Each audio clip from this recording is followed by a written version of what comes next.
जो इतनी देर से टाल रहा था कि भाई हम कोई भी शांति समझौता कबूल नहीं करेंगे। और उसके बाद उसने बोला कि अगर ये लड़ाई खत्म नहीं हुई और होस्टेज वापस नहीं हुए तो बॉस मैं आग लगा दूंगा। यहां पे उसका बोलना था, वहां पे हमास में हलचल। इजराइल ने मार मार के पूरे गाजा को दुम्बा बना दिया।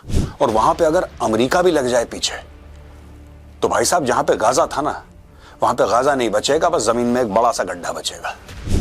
आई डोंट थिंक इजराइल ने इस लेवल पे कभी हमला करा होगा। हमास की तरफ से जो नेगोशिएट कर रहे थे बड़े बड़े लोग, इजराइल ने लगभग सबको मार दिया। Why did you kill these people? These were innocent people. आपने मारा क्यों? ये बेबी किलर्स हैं, ये वुमेन रेपर्स हैं। That is what Hamas is. Hezbollah is. Both of them actually. और बेचारे इजराइल की बदकिस्मती है कि यहाँ पे ऐसे पागलों के बीच में वो फंस रखा है। आप हिजबुल्लाह खड़ा कर सकते हैं, आप हमास खड़ा कर सकते हैं, आप हुथी खड़े कर सकते हैं, आप दुनिया भर की चीजें खड़ी कर सकते हैं यार। आपको क्या लगता है जुलानी कहां से आया अचानक 10 दिन में? बिना पैसे के आ गया वो?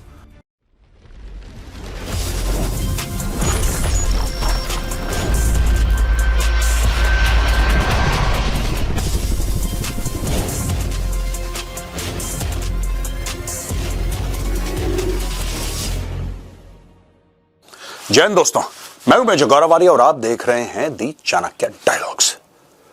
दोस्तों, वीडियो शुरू करने से पहले मैं आपसे ये पूछना चाहता हूं कि क्या आपने स्टील फिस्ट देखा? पहला एपिसोड था राजपुताना राइफल्स का। अगर आपने देखा है तो अपने दोस्तों परिवार वालों के साथ उसको शेयर करिए, और नहीं देखा है तो जाइए देखिए। उसका लिंक मैं डाल रहा हूं डिस्क्रिप्शन बॉक्स में, पिन्ड कमेंट्स में आपको मिल जाएगा। आप क्लिक करिएगा, you can see steel fist. Steel fist क्या है? स्टील फिस्ट एक सीरीज है जिसमें हम जाएंगे पूरे भारत में अलग अलग लोकेशंस फौजियों से मिलने के लिए, उनकी जिंदगी, उनके सुख दुख, उनकी ट्रेनिंग, उनका जज्बा, उनका हौसला आप तक लाने के लिए। Don't forget to see steel fist. मैं फिर से कहूंगा, जाइए नीचे डिस्क्रिप्शन बॉक्स में जाइए और वहां पे क्लिक करिए, पिन कमेंट्स में लिंक है, लिंक को क्लिक करिए और देखिए स्टील फिस्ट। पिछले हफ्ते हमने रिलीज करा था, कैसा लगा ये भी बताइएगा। चलिए अब चलते हैं वीडियो की ओर। एक बहुत बड़ी अनाउंसमेंट ये हुई है कि हो ना हो कुछ दिनों में इजराइल हमास का युद्ध खत्म होने वाला है। अब दोस्तों, इसके बारे में हम आज आपको बताएंगे कि क्या अनाउंसमेंट हुई है, ट्रंप ने क्या बोला है, बाइडेन ने क्या बोला है, कौन कौन से खिलाड़ी हैं जो बैकएंड पे काम कर रहे हैं, और क्यों मजबूर हो गया हमास जो इतनी देर से टाल रहा था कि भाई हम कोई भी शांति समझौता कबूल नहीं करेंगे। हुआ क्या? क्या इसमें ट्रंप फैक्टर है? क्योंकि ट्रंप ने यह बोला था कि बॉस 20 तारीख को मैं बन रहा हूं राष्ट्रपति, यानी कि भारतीय टाइम, इंडियन स्टैंडर्ड टाइम, रात के 10:30 यानी कि 10:30 बजे रात को ट्रंप बन जाएगा अमेरिका का राष्ट्रपति। और उसके बाद उसने बोला कि अगर ये लड़ाई खत्म नहीं हुई और होस्टेज वापस नहीं हुए तो बॉस मैं आग लगा दूंगा। यहां पे उसका बोलना था, वहां पे हमास में हलचल। कारण यह है कि हमास वाले वैसे ही परेशान है इजराइल से। इजराइल ने मार मार के पूरे गाजा को दुम्बा बना दिया। और वहां पे अगर अमेरिका भी लग जाए पीछे तो भाई साहब जहां पे गाजा था ना, वहां पे गाजा नहीं बचेगा, बस जमीन में एक बड़ा सा गड्ढा बचेगा। और यह बात हमास भली भांति परिचित है इस चीज से। अब दोस्तों चलते हैं आज के वीडियो पर, और आज के वीडियो में समझते हैं कि आखिर हुआ क्या। देखिए मैं आपको बताता हूं। Is the war over? आज का बड़ा सवाल है कि क्या यह लड़ाई खत्म है। यहां पे 7 अक्टूबर 2023 को 7 अक्टूबर 2023 को हमास वाले अटैक करते हैं, और तकरीबन ये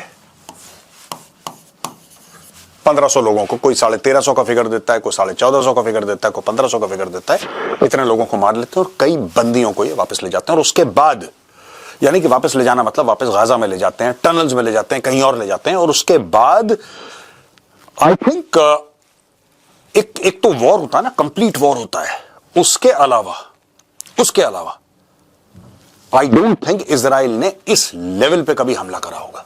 और मुझे तो नहीं लगता कि 67 या 73 का जो वॉर हुआ था इजराइल का, जो आपका योम किपुर वॉर कह लीजिए 73 को, या 6 डे वॉर कह लीजिए 1967, आई डू नॉट थिंक कि इतना असला बारूद इजराइल ने कभी मारा होगा।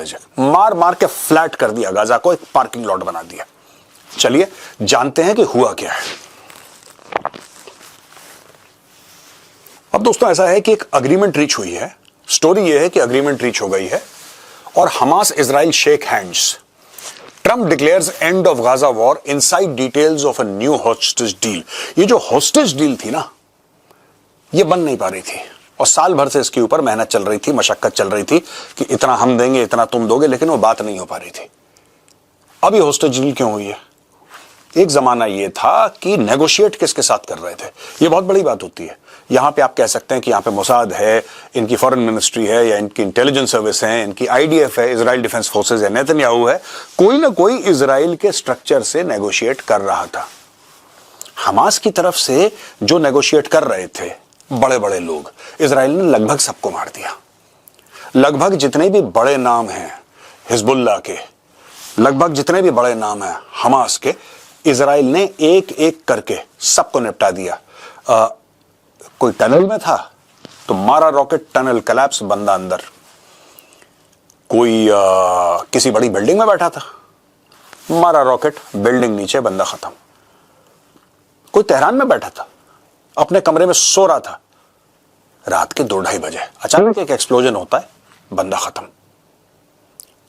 किसी को कोई हेल्थ चेकअप करवाता है, बिल्कुल ठीक ठाक है, बिल्कुल हट्टा चंगा, A1 हेल्थ है, और पता लगता है जी 1 महीने बाद उसको पता नहीं कैसे हार्ट अटैक हो जाता। क्या इन्होंने क्या क्या करा किसी को नहीं पता, कैसे क्या, देखिए क्या हुआ है ये जग जाहिर है, लेकिन कैसे करा इजराइल ने ये शायद हमें कई सालों के बाद पता लगेगा। लेकिन यहां पे हुआ है cease fire agreement and hostage release. Hamas is expected to release 33 hostages during the first phase, यानी कि सीज फायर के फेजेस हैं, एक शॉट में नहीं हो रहा है, पहले सीज फायर होगा, ठीक है भाई। और सीज फायर में कहते हैं कि 33 जो हॉस्टेजेस है, 33 जो बंदी बना के रखे हैं हमास ने, हमास उनको रिलीज करेगा। ये दोहा कतर में हो रहा है। हमने एक बार पहले भी ना द चाणक्य डायलॉग्स में डिस्कस करा था कि दोहा इंपॉर्टेंट क्यों। दोहा में तालिबान के हेडक्वार्टर हैं, दोहा में हमास भी मिलेगा, हिजबुल्लाह भी मिलेगा, सभी तो मिलते हैं दोहा में। ये जितने भी आड़े टेढ़े लोग हैं सारे के सारे मिलते हैं दोहा में, right. The agreement aims to halt 15 months of fighting, provide aid to Gaza and return dozens of hostages. ये agreement का aim है, जंगबंदी, aid to Gaza and return dozens of hostages. ये कह रहे हैं कि 94 hostages अभी भी हैं इनके पास, यानी कि हमास के पास 34 को मार दिया है according to Israel. 34 hostages have been killed. अब इसका हिसाब इजराइल लेगा, किसी को गलतफहमी ना हो। मैं अगली स्लाइड में जाने से पहले आपको एक बात क्लियर कर दूं, वाज़ेह कर दूं, किसी को गलतफहमी ना हो, चाहे सीज फायर होता है नहीं होता है, राइट, जो कि ट्रंप अनाउंस कर रहा है, जो कि जो बाइडेन अनाउंस कर रहा है कि डील हो गई है, दोहा कतर में सीज फायर की डील साइन होने वाली है, सब कुछ ठीक हो जाएगा, और हो भी जाएगा सीज फायर, मैं कह रहा हूं आपसे, हो भी गया मान लीजिए। ये जो है ना, ये 34 आर कंफर्म डेड, इसका हिसाब हमास को देना पड़ेगा। देखिए ऐसा है, हमास को ऐसा लगता है कि इन्होंने हाथ मिला दिया, सब ठीक है, नहीं, इजराइल कभी नहीं भूलेगा। हाँ, रॉकेट नहीं जाएंगे बिल्डिंगों के अंदर, हाँ, इजरायली टैंक्स गाजा से वापस आ जाएंगे, ये सारी की सारी चीजें हो जाएंगी। मगर एक चीज का ध्यान रखिएगा आप दोस्तों, एक चीज का ध्यान रखिएगा, इजराइल विल नॉट फॉरगेट। मैं आज आपको कह रहा हूं, आप नोट कर लेना, वीडियो सेव कर लेना, और फिर आप मुझे बताना आज से 6 महीने के बाद कि हाँ मेजर साहब आपने ठीक बात बोली थी। सीज फायर, वीज फायर, सब एक कोने में, ये कहीं भी छुपे होंगे, इजरायली इनको मार देंगे। ये the people who killed Israeli hostages, या कुछ अमेरिकन भी होंगे इसमें, और भी नेशनैलिटीज के होंगे, ये यहूदी हैं, ये ज्यूज हैं, जिन्होंने ज्यूज को मारा है, दोज पीपल, राइट, जिसको हिंदी में कहते हैं ना उल्टी गिनती शुरू, they are dead man walking. मैं आपको आज बता रहा हूं, the first phase includes 42 day cease fire, 42 दिन का शुरू में सीज फायर होगा, और 33 हॉस्टेजेस को रिलीज करा जाएगा, और कुछ बॉडीज को मे ऑल्सो बी रिटर्न्ड, यानी कि हॉस्टेजेस की डेड बॉडीज। अब इजराइल के अंदर एक सवाल होगा कि ठीक है, हॉस्टेजेस तो जिंदा थे, आपने वापस कर दिए, जो आपने बंदी बना के रखे थे, आपने हाथ पैर बांध के रखा, वो कहीं उनके हाथ में कोई वेपन्स नहीं है, वो बंदी हैं, आपने पिंजड़ों के अंदर उनको बंद रखा है, आप रोज उनको मारते हैं, औरतों के साथ गलत दुनिया भर की उल्टी गंदी चीजें हुई हैं, राइट। इजराइल पूछेगा कि इनको मारा क्यों आपने, ये तो बंदी थे आपके, ये तो युद्धबंदी थे, युद्धबंदी तो ये तो युद्ध नहीं लड़ रहे थे, तो हम क्लासिकली इनको युद्धबंदी नहीं कहेंगे, लेकिन आप ये मान लीजिए कि ये सिविलियंस है ना, जिनको बंदी ले गए थे हमास, बंदी बना के। इजराइल ये पूछेगा कि तुमने बॉस मारा क्यों उनको, right? Why did you kill these people, these were innocent people, आपने मारा क्यों? और हमास के पास इसका कोई जवाब नहीं है, और इसका जवाब इजराइल लेगा अपने लेवल पे। यहां पे यूएस के प्रेसिडेंट हैं जो बाइडेन, उन्होंने बोला है कि मैं ऑप्टिमिस्टिक हूं। उनका एक टेलीवाइज्ड टॉक आया है जहां पे स्पीच दी है यूएस के राष्ट्रपति जो बाइडेन ने, और बोला है the deal would halt fighting, secure Israel and increase humanitarian aid to Palestinians. ठीक है जी, इतना क्लियर है। Second, president elect Donald Trump ने बोला है कि हैंडशेक अग्रीमेंट हाथ मिला लिया है स्टीव विटकॉफ है, जो कि डोनाल्ड ट्रंप का रिप्रेजेंटेटिव है, और बाइडेन एडमिनिस्ट्रेशन के साथ वो काम कर रहा है नेगोशिएशंस में। और इजरायली प्राइम मिनिस्टर नेतन्याहू कह रहा है कि जो होस्टेज हैं उनकी फैमिलीज को मैं मीट करूंगा as proximity talks in Doha continue. Details of the cease fire, ये डील्स सेकेंड फेज, जो फर्स्ट फेज में मैंने आपको बता दिया, हमने पिछले जो स्लाइड थी उसमें हमने डिस्कस करा था, फर्स्ट फेज में इतने छोड़ेंगे, इतने दिन का सीज फायर होगा। The deal second phase intended to end the war would begin 16 days after the initial ceasefire. 16 दिन के बाद ये शुरू हो जाएगा। Israeli forces will maintain a presence along the Philadelphia corridor and enforce a buffer zone in Gaza. Gaza के अंदर एक बफर जोन, देखिए एक गाजा है और यहां पे इजराइल है, उसके बीच में इजराइल एक बफर जोन रखेगा और उस बफर जोन के अंदर कोई भी नहीं आएगा, that will be under Israeli control. Hamas prefers a buffer zone of 300 to 500 metre. Hamas ये कह रहा है कि भैया हमें 300 से लेकर 500 मीटर का बफर जोन हमें एक्सेप्टेबल है। इजराइल कह रहा है कि हमें 200 मीटर का, 2000 मीटर का, माफ कीजिएगा, 2000 यानी कि 2 किलोमीटर का बफर जोन चाहिए। और मुझे लगता है कि इजराइल की बात काफी प्रैक्टिकल है, क्योंकि हमास वाले तो बेसिकली टेररिस्ट हैं, इसेंशियली दे आर टेररिस्ट। ये बेबी किलर्स हैं, ये वुमेन रेपर्स हैं, that is what Hamas is, Hezbollah is, both of them actually. So ये ठीक है, 2000 का एक आपका बफर जोन बन गया, उस बफर के अंदर इजराइल का कंट्रोल होगा। That buffer will stop these Hamas animals for trying to enter Israel in the future. Northern Gaza residents will be allowed to return but with security arrangements in place. जो north Gaza के हैं बंदे, ठीक है जी, they will be allowed to return and Palestinian prisoners involved in killing will not be released to the West Bank but to Gaza or abroad. अब ये देखिए साहब, वेस्ट बैंक कहां है? जैसा कि नाम है दे से वेस्ट। सो अगर आप इजराइल का मैप देखेंगे तो आपके उल्टे हाथ की तरफ, you are facing the map of Israel. अगर आप इजराइल के मैप को फेस कर रहे हैं, right, so the West bank is towards the left. अगर आप देखेंगे उल्टे हाथ की ओर, वहां पे, और गाजा पट्टी अलग जगह है। तो यहां पे Palestinian prisoners involved in killing will not be released to the West Bank but to Gaza and abroad. जो भी पैलेस्टीनियंस ये कह रहे हैं ना कि हम लोग भी छोड़ेंगे कुछ प्रिजनर्स को, इजराइल भी छोड़ेगा as a gesture of goodwill, जो इजराइल छोड़ रहा है वो कह रहा है जिसने हत्या करी उसको नहीं छोड़ेंगे। बाकी जो पॉलिटिकल प्रिजनर छोटे मोटे हैं जिन्होंने जो कुछ हरकतें करी हैं उनको हम छोड़ देंगे, लेकिन उसको नहीं। मुझे लगता है इजराइल को इनको भी नहीं छोड़ना चाहिए। Don't leave any Palestinian, don't trust. अच्छा, नेगोशिएशन के क्या डायनेमिक्स है दोस्तों? इजरायली इंटेलिजेंस जो मोसाद है, इनकी फॉरेन इंटेलिजेंस एजेंसी, इसका डायरेक्टर है David Barnea, achieved a breakthrough in Doha on Sunday night. ये गए थे, तो संडे की खबर है, डेवलप होती आ रही है अभी अभी ब्रेकिंग न्यूज बनके कि डेविड बार्निया गया था, ये मोसाद का डायरेक्टर है, ये वहां पे गया था नेगोशिएट करने। और मीडिएटर्स अब ये कह रहे हैं कि दोनों साइड से ऑफिशियल रिस्पॉन्सेज आ जाएं। The deal requires approval bye Israel security and full government cabinets and must be allowed for potential supreme court petitions. अच्छा, इसमें सुप्रीम कोर्ट में भी लोग पिटिशन डालेंगे? वो डेमोक्रेसी है ना, जैसा हमारे यहाँ होता है, लोग सुप्रीम कोर्ट चले जाते हैं। नहीं नहीं नहीं, ये इजराइल में तो यही है जैसा इंडिया में, ठीक है। अक्रॉस ऐसा कुछ नहीं है, क्योंकि it is full of dictatorships and full of जैसे कि किसी ने बोला कि नसरुल्लाह हमारा चीफ है, वो निपट गया जो नसरुल्लाह हिजबुल्लाह वाला। तो ये ऐसे ही है यहाँ पे आसपास, और बेचारे इजराइल की बदकिस्मती है कि यहाँ पे ऐसे पागलों के बीच में वो फंस रखा है, राइट। रिस्क्स एंड सेंसिटिविटीज क्या है इसकी भाई? Experts warn that the presence of both Israeli forces and Hamas and Gaza during the field first phase कुछ रीइग्नाइट हॉस्टिलिटीज, यानी कि हमास और इजराइल की जो फोर्सेस हैं वो अगर गाजा में रहीं तो फिर खटपट हो सकती है। इसलिए मैं कह रहा हूं ये हमास को निपटाओ, जल्दी निपटाओ। Avi Melamed, a former Israeli intelligence official, emphasized risk of renewed fighting due to lingering leverage tactics by both. अब दोनों के पास लेवरेज है ना, तो वो कोशिश करेगा, सब लोग कोशिश करेंगे। और मैं तो मुझे शक है दोस्तों कि डोनाल्ड ट्रंप के कुर्सी पे विराजमान होने से पहले हो ना हो कुछ और चीज भी हो सकती है, कोई एक्शन हो सकता है। This is my suspicion, I could be wrong, हो सकता है मैं गलत बोल रहा हूं, लेकिन मुझे ऐसा लगता है कि कोई दोनों में से कोई एक साइड कुछ कर देगी, क्योंकि 20 तारीख से पहले कुछ बड़ा गेम करना है। ये बाकी हम समझा चुके हैं कि 1200 लोग, ये 250 हॉस्टेजेस वगैरह वगैरह, एंड ये जो कहते हैं ना कि 46,565 पैलेस्टीनियन मर गए।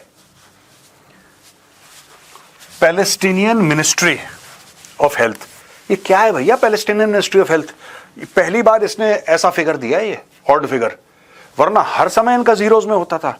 1,000 मर गए, 10,000 मर गए, 25,000 मर गए, 20,000 मर गए, 35,000, 40, ये ऐसी फिगर देते थे, पहली बार दिया। Do you know what Palestinian ministry of health is? This is Hamas, ठीक है जी। ये फिगर्स भी फ्रॉड है, इतने पैलेस्टीनियन मर गए, इसी की छाती पिटवा रहे हैं दुनिया को। विक्टिम कार्ड खेलने में Palestinians are number 1। The Hostage and Missing Families Forum remains cautiously optimistic, trusting in the ongoing efforts for the hostages return। तो ये सारी चीजें हो रही हैं यहां पे, और पीस होने वाला है। लेकिन दोस्तों मैं आपको एक और चीज बताता हूं, आप एक बात ध्यान रखना, यहां पे पीस होगा लेकिन आग कहीं और लगने वाली है। और अब मैं आपको एक मैप दिखाऊंगा और मैं आपको क्लियर कर दूंगा कि आग कहां लगने वाली है, और ये होगा 2025 में, जनवरी का महीना है, कभी भी हो सकता है, आप देख लेना, ये मेरी गारंटी है, एक्शन जरूर होगा। दोस्तों ये पूरा मैप आपको, ये आप देखिए, भारत देख सकते हैं पूरा, मैंने पूरा मैप दिखाया आपको भारत का, आपको कॉन्टेक्स्ट पता लग जाए। ये पाकिस्तान है, राइट, ये ईरान है, ऊपर अफगानिस्तान है, सेंट्रल एशिया का एरिया है, ये पूरा का पूरा तुर्की, और इधर अगर आप चले जाएंगे इस side, you know, towards the west, ये एरिया यूरोप का है, ठीक है, इसके ऊपर का इधर का एरिया, और ये ब्लैक सी का एरिया है। दीज आर वेरी इंपॉर्टेंट, ठीक है जी। और ये पूरा आप देख रहे हैं, ये मिडिल ईस्ट का है एरिया, और फिर आप देख रहे हैं कुछ अफ्रीका का है। ये मैप है इजराइल, राइट, सीरिया।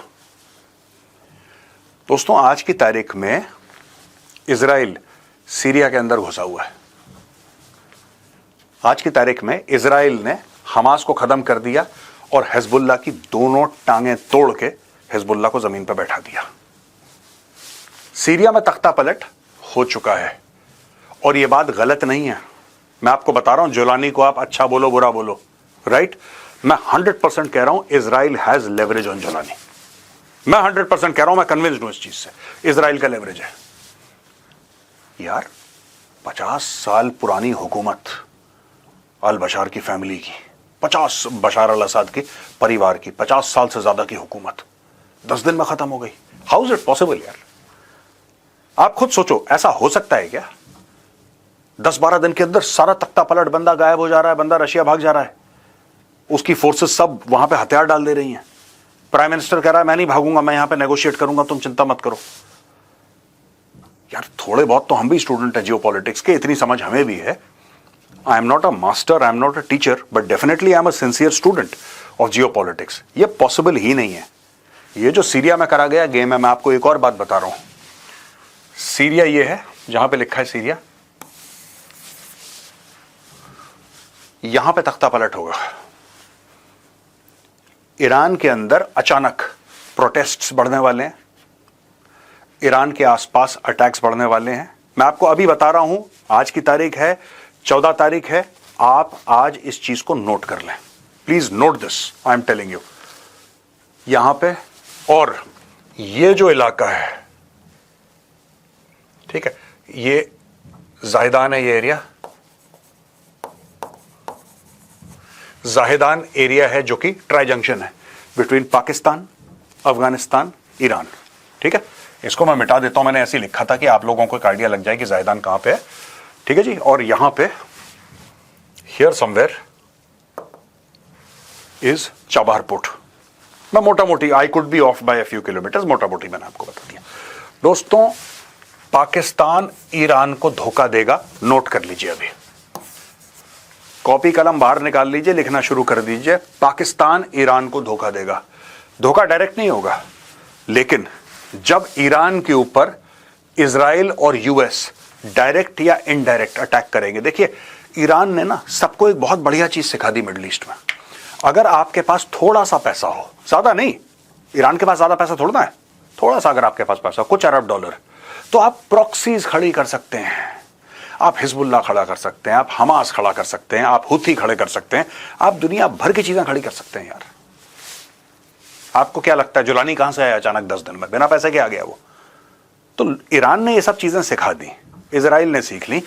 आप देखना, ईरान के अंदर अब हल्ला होने वाला है, और ये हो जाएगा 2-3 महीने के अंदर। आप देखेंगे मामला शुरू हो गया 2-3 महीने के अंदर। आप ट्रंप को बैठने दीजिए, क्योंकि, और ये क्यों होने वाला है मैं आपको ये भी बता देता हूं, because Israel and the US have realised कि अगर मिडिल ईस्ट में आपको शांति चाहिए, और दुनिया के बहुत बड़े ऑयल और गैस रिजर्व्स मिडिल ईस्ट में पड़े, ये मिडिल ईस्ट की बदकिस्मती है by the way. This is the misfortune of the middle east that it has got so much of oil, right. ऐसी बात नहीं है कि जब इन्होंने तेल नहीं मिला था इनको जमीन के नीचे तो बड़े शांति प्रिय थे, ऐसी बात भी नहीं है। Let me be very clear, it's not that कि Middle East was peaceful when there was no oil, it was still not peaceful, right, but now they have got access to better weaponry because of oil and geopolitics has changed, right. ये Israel को और US को ये पता लग गया है कि जब तक यहां पे तख्ता पलट नहीं होगा ना तेहरान में, तब तक इस पूरे इलाके में अमन चैन नहीं हो सकता, and that is the end game. और इसमें दोस्तों पाकिस्तान मीर जाफर का रोल प्ले करेगा। नोट कर लेना, आज का दिन 14 जनवरी 2025 को मेजर गौरव आर्या बोल रहा है, यह है मीर जाफर की असली शक्ल। यह धोखा देगा ईरान को, क्योंकि इसने अमेरिका से नोट पकड़ लिए हैं। वो जो हो रहा है ना 40 अरब डॉलर का गेम, कि वर्ल्ड बैंक तुम्हें 20 अरब डॉलर देगा और फिर वर्ल्ड बैंक 20 अरब और का जुगाड़ करवाएगा through private banks and private parties. क्यों इतना मेहरबान हो रहा है वर्ल्ड बैंक?